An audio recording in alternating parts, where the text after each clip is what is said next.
Salut mes écailles, bienvenue sur Fishlab. Ça faisait longtemps que j'avais pas fait de vidéo. En fait, après de longs mois, j'ai décidé de faire l'entretien de mon bac là derrière, qui était un petit peu dégueulasse. Et je me suis dit, je vais tourner une petite vidéo. En fait, j'ai quand même fait une longue pause dans les poissons parce que, comme vous le savez probablement, le prix de l'électricité et du gaz a fort augmenté. Donc j'avais peur que ça me coûte une blinde de chauffer et tout, surtout que la plupart de mes autres bacs sont en bas dans la cave, il fait quand même froid, donc je me suis dit si je dois avoir un milliard de chauffe-eau qui chauffe tous mes bacs là-bas, ça va me coûter super cher. Le prix des poissons a augmenté aussi beaucoup, donc j'avais mis tout ça un peu en stand-by, le temps de savoir combien ça allait me coûter, etc. Et là maintenant je me rends compte que ça va encore en fait, et donc je vais reprendre un petit peu du poil de la bête. Donc j'ai refait le bac ici derrière, il était assez délaissé, j'ai repris les mêmes éléments plus ou moins, et je les ai juste réagencés différemment, donc je vais vous montrer un avant-après, et puis vous montrer dans l'état dans lequel il est maintenant, et comme ça je vais pouvoir ajouter de nouveaux poissons et vous montrer tout ça. C'est parti.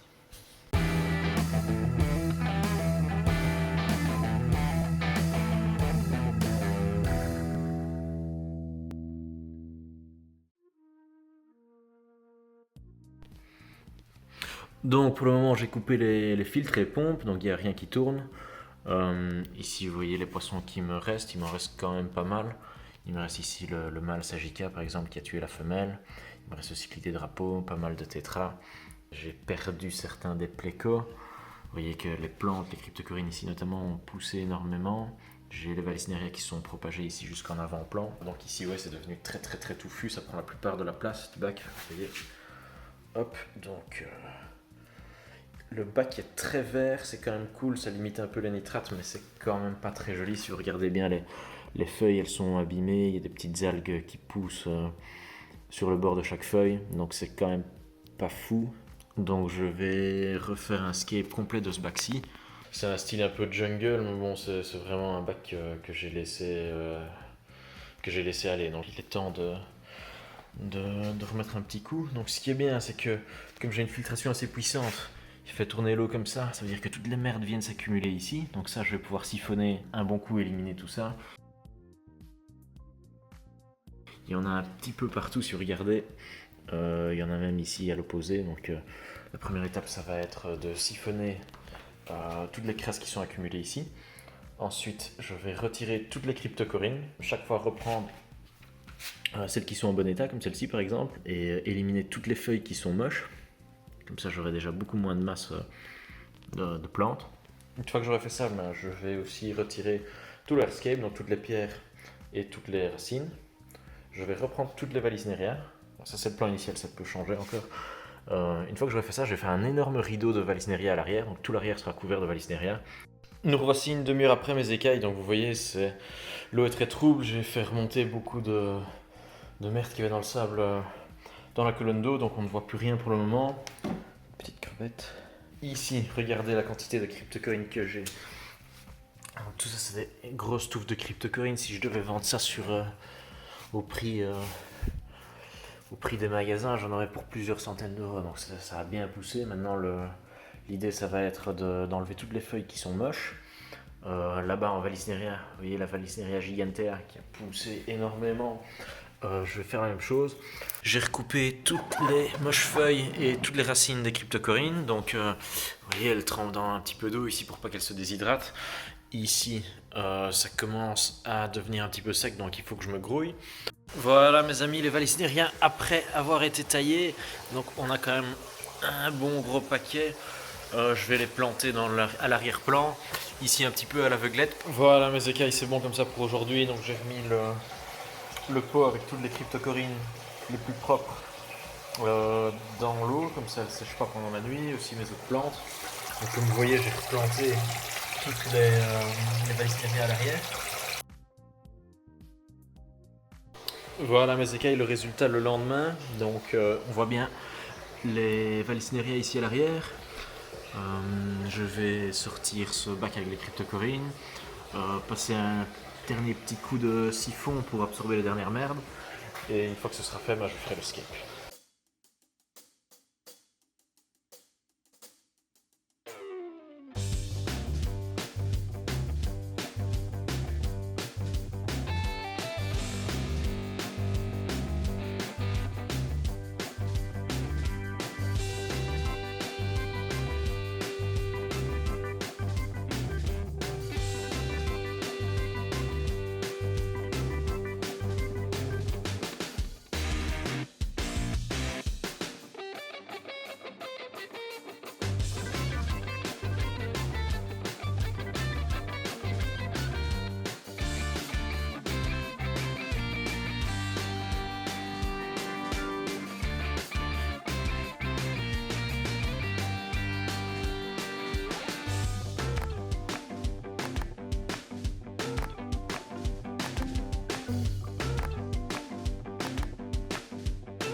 Voilà, mes écailles, ces prises de vue ne vous servent pas à grand chose parce que dès que je chipote un tout petit peu dans le bac, l'eau devient trouble.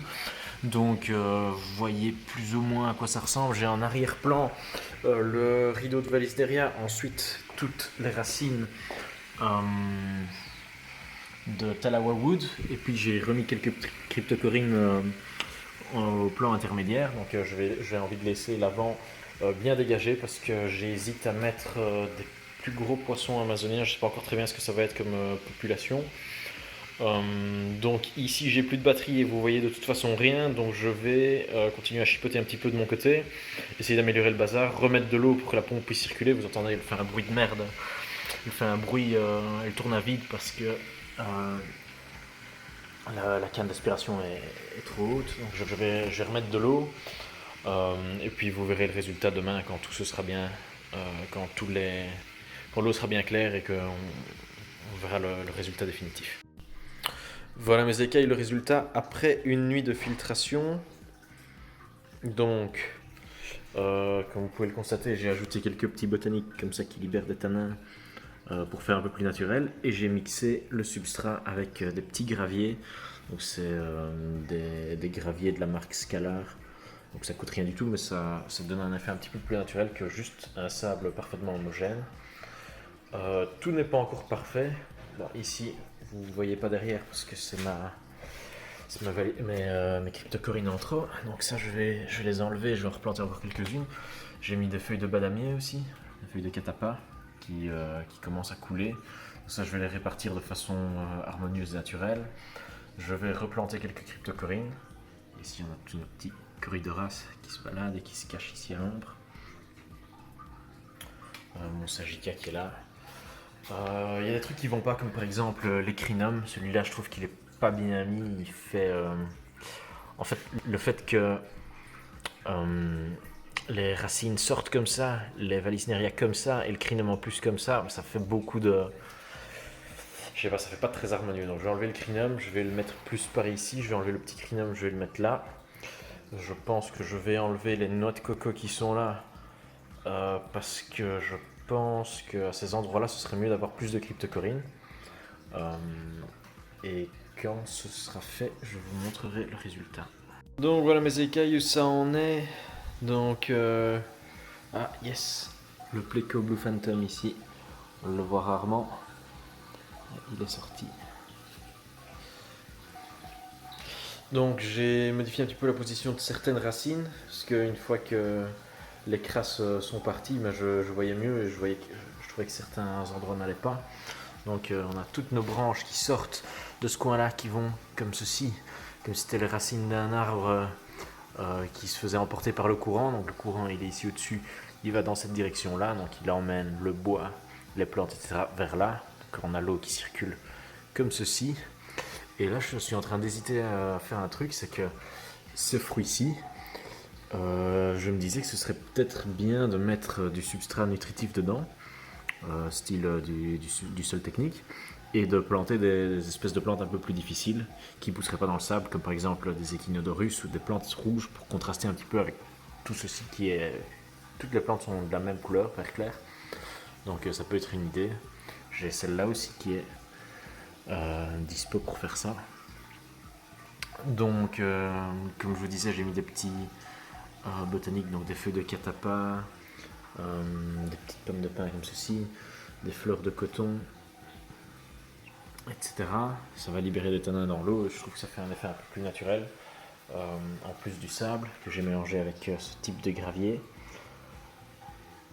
Donc je préfère quand même vachement le bac maintenant à sa version précédente. Voici ce que ça donne quand on est assis dans le fauteuil. Il faut encore que j'ai acheté du CO2 pour remplir la bouteille, la bonbonne.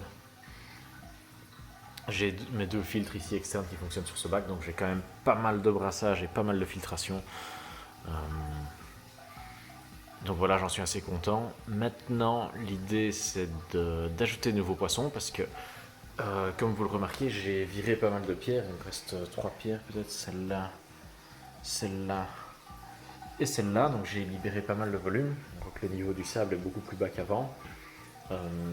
Les cryptocorines, je les ai enlevées et je les ai replanter un petit peu plus vers l'arrière. Vous voyez, elles sont quasiment en arrière-plan avec les Vallisneria.